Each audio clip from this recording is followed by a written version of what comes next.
നമുക്ക് ഈ ബിസിനസ് വേണ്ട. എന്താ കാര്യം? Narcotics is a dirty business. സ്വർണമോ മറ്റുള്ള സാധനങ്ങൾ പോലെയല്ല മയക്കുമരുന്ന്.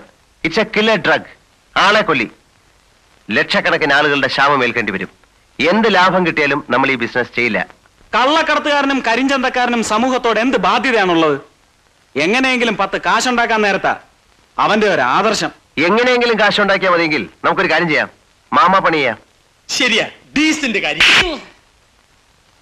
ഒരാൾ ഒരു പ്രപ്പോസലും കൊണ്ടുവന്നു, നിന്നോട് അഭിപ്രായം ചോദിച്ചു. നിനക്കിഷ്ടമില്ലാത്ത എനിക്കും വേണ്ട. എനിക്കല്ല, നമുക്ക് വേണ്ട.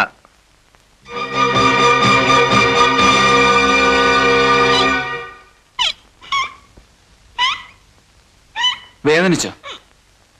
നോ, ലേതണ്ടേ, മരവിച്ചു പോയി, മരത്തുപോയണ്ടേ. അവനോടുള്ള ദേഷ്യം തീർത്തതാ. അവന് കിട്ടേണ്ടതായിരുന്നു. എന്നാലും കിട്ടിയത് എനിക്കാണല്ലോ. എടാ ചാണക്യ, ഈ സാഗറിന് എന്താ ഒരു മാറ്റം? അവൻ നന്നാവാൻ തീരുമാനിച്ചോ? എനിക്കത് നേരത്തെ തോന്നിയതാ. ഒരുത്തൻ നന്നാവുന്നതും നശിക്കുന്നതും പെണ്ണ് കാരണമാണെന്ന് കേട്ടിട്ടില്ലേ? ഇവിടെ സംഭവിച്ചിരിക്കുന്നു അതാ. അന്ന് വീക്കിലി ന്യൂസ് വന്നതിനെ കുറിച്ച് അവളോട് ചോദിക്കാമെന്ന് പറഞ്ഞപ്പോ എന്താ ജാക്കി പറഞ്ഞത്? പോട്ടേന്ന്. അതിന് അവനെ കുറിച്ചല്ലേ ന്യൂസ് വന്നത്? അതെ. അതുകൊണ്ട് ആർക്കാ നഷ്ടം? ജാക്കി എവിടെ ആർക്കറിയാം? അതിലെന്താ എഴുതിയിരുന്നത്? അധോലോക നേതാവും കള്ളക്കടത്തുകാരനുമായ ജാക്കിയുടെ സഹായം കൊണ്ട് മുഖ്യമന്ത്രി രക്ഷപ്പെട്ടു. അപ്പൊ നാണക്കേട് ആർക്കാ? അച്ഛന്. നീ നൈന. പിന്നെന്തിനാ അവൻ എതിർക്കുന്നു? പോട്ടെ എന്ന് പറയാമല്ലോ. ശേഖരൻകുട്ടിക്ക് അറിയാമോ, ആ പെണ്ണ് എപ്പോ നോക്കിയാലും അവന്റെ വീട്ടിൽ തന്നെ.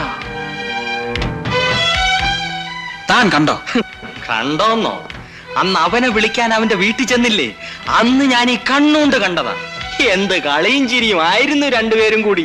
ഞാനൊരുത്തൻ അവിടെ നിപ്പുണ്ടെന്ന വിചാരമേ അവർക്കില്ല. ശേഖരൻകുട്ടി, തനിക്ക് ശക്തിയേ ഉള്ളൂ, ബുദ്ധിയില്ല.